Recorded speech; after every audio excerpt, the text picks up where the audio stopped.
आज हम राम का दंड विधान पर हम चर्चा करेंगे, बहस करेंगे, वकालत करेंगे और दुनिया को बताएंगे राम का दंड विधान क्या है। मैं बार बार अपने वीडियो में बोलता हूँ, जो सबसे बड़ा न्यायाधीश राम है, कृष्ण है, बुद्ध है, ईसा है, मोहम्मद पैगंबर हैं। तो आप कहेंगे कि भाई ये जो लोकल व्यवहार न्यायालय, हाई कोर्ट, उच्चतम न्यायालय, ये क्या है? प्रधानमंत्री क्या है? राष्ट्रपति क्या है? जुडिशरी क्या है? आप ये कहेंगे।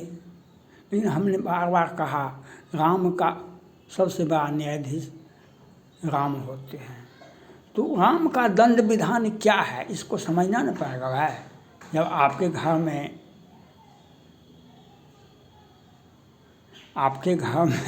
जब वह हिंदू धर्म में आता है जमराज जब आ जाएगा तो वो हिसाब किताब तो उसको मुख उतना फुर्सत नहीं ना है, आपसे वार्ता करेगा, आपको उठा घर के ले जाएगा, आपका वकालत नहीं चलेगा वहाँ पर।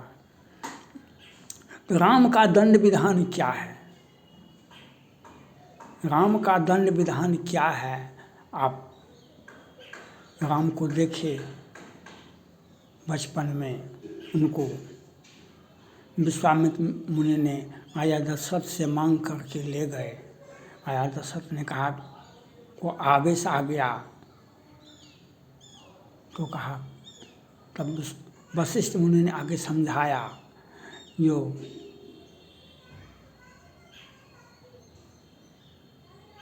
तब नहीं चाहते हुए भी राजा दशरथ ने राम लक्ष्मण को दे दिए और आँख से आंसू बहाते रहे। आगे से, हे मुनि, हमको तो ये हमारे तो सभी प्रिय, हमारे पुत्र प्रिय हैं, लेकिन राम को दे तो हमको बनता ही नहीं है। राम को हम कैसे दें, लेकिन क्या करें? वशिष्ठ मुनि ने कहा, ये तो पहले गुस्सा गए थे दशरथ, राजा दशरथ, तो कहा कि नहीं। वशिष्ठ मुनि ने कहा कि आपका बेटा का ब्याह आप ही के घर में होगा क्या? ये बात तो सही है, आपका ब्याह तो आपके गाँव में, घर में नहीं होगा। और विश्वामित्र मुनि ने अपना दर्द रखा, कहा कि हम जंगल में तपस्या करेंगे, यज्ञ करेंगे, तो हमको दोनों बालक चाहिए, हम यज्ञ करेंगे, हम कोई तो हमारी रक्षा कौन करेगा? यज्ञ को विध्वंस कर देता है राक्षस। कहा तो देना पड़ा, तो बात दिए। बीच में अहिल्या मिल गई, तो राम ने कहा, विश्वामित्र मुनि ने कहा कि ये अहिल्या है। गौतम ऋषि स्नान करने के लिए गए और इंद्र ने आकर के इसके साथ दुष्कर्म किया। इसको गौतम ऋषि ने इसको जब जानकारी मिली, इसको घर से निकाल दिया। राम ने कहा कि नारी हर हाल में सम्मान का अधिकारी है। नारी हर हाल में सम्मान का अधिकारी है। गौतम ऋषि को यह बात, अपना गलती का अनुभव हुआ, तुरंत उनको साथ लेकर चले गए। अहिल्या ने कहा, ये तो हमको सौभाग्य मिला, जो हमारे अगर पति हमको घर से नहीं निकालते तो राम का दर्शन भी तो नहीं होता। राम हमारे बारे में जो बताया वह इतिहास में दर्ज हो गया। आखिर ये तो हमारा सौभाग्य मिला। तब बेचारे जनक धाम गए, वहाँ पर शादी विवाह हुआ। फिर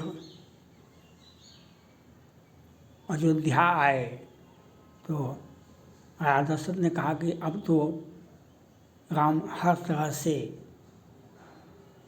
योग्य हो गया है और हमारा उम्र भी अब ढलने पर है, तो अगर हे जनता, हे पंच परमेश्वर, अगर आप लोगों को अच्छा लगे तो राम को राज्याभिषेक कर दीजिए। राज्याभिषेक भी हुआ तो उसके पहले ही कलह मच गया, राम को जंगल जाना पड़ा। उनके वनवास तो आदेश तो हुआ था राजा राम को, लेकिन पत्नी पुरुष के साथ ही उसमें भी दंड का विधान होता है, उसके साथ उनको भी सजा हो गया, वे भी चले गए। राम को छोड़ के नहीं रह सकते हैं, पति को छोड़ करके पत्नी कैसे रह सकती है। वह भी छोटा भाई लक्ष्मण कहा कि सो जहाँ पर मेरे भैया भाभी रहेंगे हम तो वहीं रहेंगे, चाहे राज लूट जाए तो लूट जाए, हमको क्या मतलब है। लक्ष्मण ने कहा राज लूट जाए तो लूट जाए, हमको क्या मतलब है, हम तो भैया भाभी के पास में रहेंगे। सुमित्रा ने उससे भी अधिक कह दिया, कहा कि ये बन जाना कोई समस्या नहीं है, ये तुम्हारा भाग को खोलता है, तुम्हारा भाग का भाग बदल रहा है। कहा कि तुम्हारे भाग के चलते ये दोनों जा रहे हैं जंगल और तुमको ये सौभाग्य मिला कि उनका तुम सेवा करेगा, वही तुम्हारे माता पिता हैं।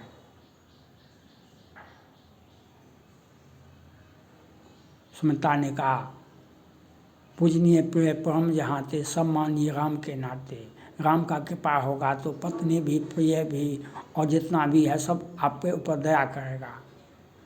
तो बचा फिर शादी हुआ, फिर जंगल गए, जंगल में दाम्पत्य जीवन में बंधे हुए थे। छोटा भाई लक्ष्मण भी साथ में था, कोई दिक्कत नहीं था। सुपर्णखा आती है, रंग में भंग कर दी, फिर सीता जी का अपहरण हो गया। अब सारा व्यवस्था चौपट हो गया। वे कठिन भूमि कोमल पदगामी, कवन हेतु बिचौवन स्वामी। और हे खगमृग हे मधुकर सैनी, तुम देखी सीता मृगनयनी। दुखों को दुख लागा राम के जीवन में, किसी मानव जाति में इतना बड़ा कष्ट नहीं हो सकता है। किसी भी मानव जाति में, मानव व्यक्ति में इतना बड़ा कष्ट नहीं हो सकता जितना बड़ा कष्ट राम के जीवन में आया।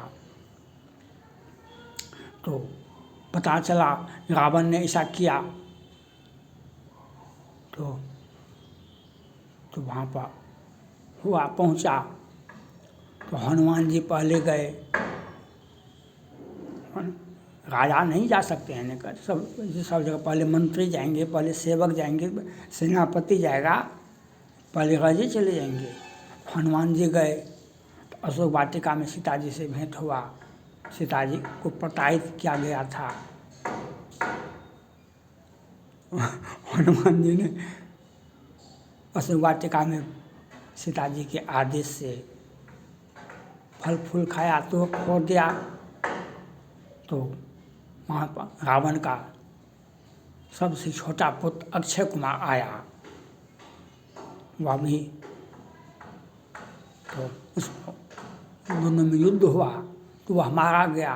तो रावण के दरबार में हनुमान जी को बांध करके ले गया। रावण ने पूछा तुमने मेरे पुत्रों को क्यों मार दिया?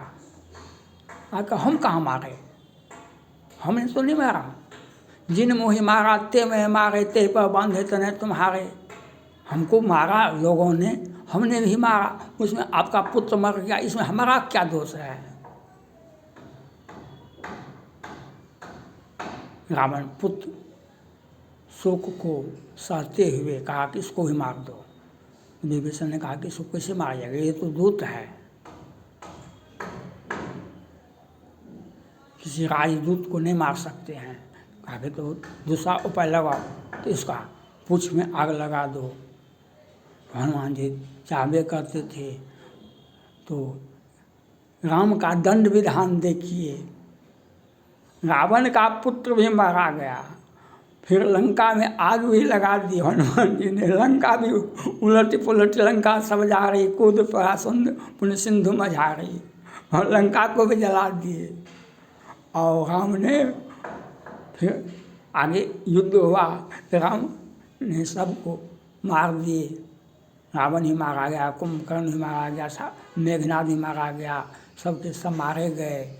और जो राज बच गया था, राज नाम तो बच जाता है, राज का नाम तो बच गया, रावण का राज है, तो उसको भी भगवान राम ने मिटा दिया, वह विभीषण को दे दिए, विभीषण को दे दिए।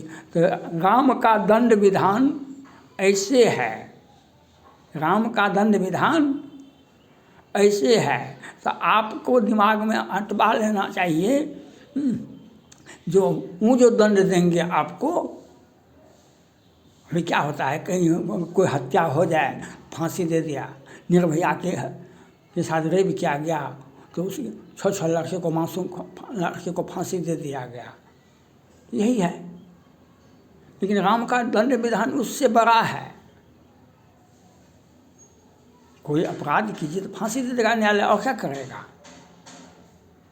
लेकिन राम का दंड विधान कितना बड़ा है, पहले आपके पुत्रों को मार दिया, फिर आपका बुलडोजर चला आपके घर पर, फिर वह हुआ, फिर और सारे सखा, रावण के सखा को मारा गया, फिर रावण को मारा गया, और वह जो राज्य था वह राज्य को भी का नाम मिटा दिया गया।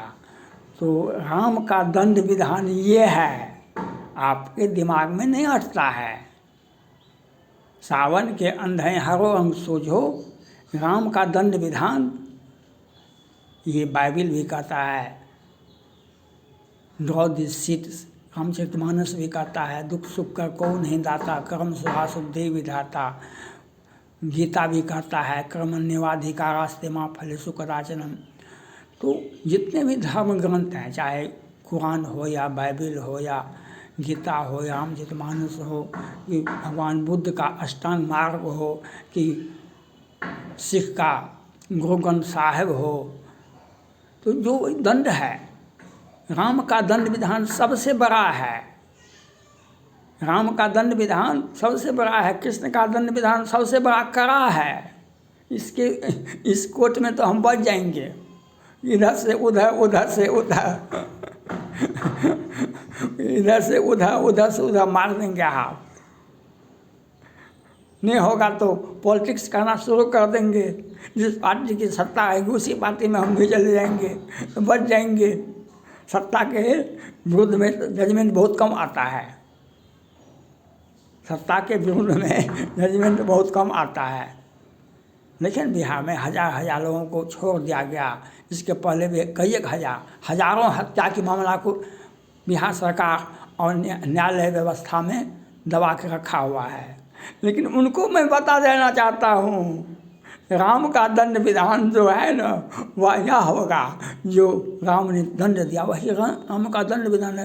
तो पहले अक्षय कुमार गया, तब मेघनाद गया, तब कुंभकर्ण गया, फिर रावण भी चला गया, और उसमें भी जो राज बच गया था रावण का, वह विभीषण को दे दिया गया। तो यह बात आपके दिमाग में अटना चाहिए। मैं जो बोल रहा हूँ, हमारी भाषा को, हमारे शब्द का व्याख्या किया जा रहा है हमारे, लेकिन मैं जो बोलता हूँ धर्मशास्त्र के अध्ययन के मुताबिक, लॉ के नियम के मुताबिक। हम हो सकता है हमारी भाषा से किसी को कष्ट हो सकता, हम उससे माफ़ी मांग लेते हैं। लेकिन राम का दंड विधान यह है कि लाख करे चतुराई, विधि का लिखा मिटा नहीं जाई। राम का दंड विधान ये कहता है कि कितना भी कुछ कर लो, तुमको अपराध किया है, तुमको भी सजा में देंगे हम। कृष्ण ने तो अपने मामा कंस और भगना शिशुपाल का भी सुदर्शन चक्र से घेंट काट दिए। दंड विधान उनका सही है, और आपका जो है पासंगा जो मारते हैं ना, सब पसंगा निकल जाएगा। यह आपको समझ में आना चाहिए। इसीलिए कहा गया है मुखिया मुख सो चाहिए, खान पान कहो एक, पाले पोसे सकल अंग, तुलसी सहित विवेक। थैंक्स।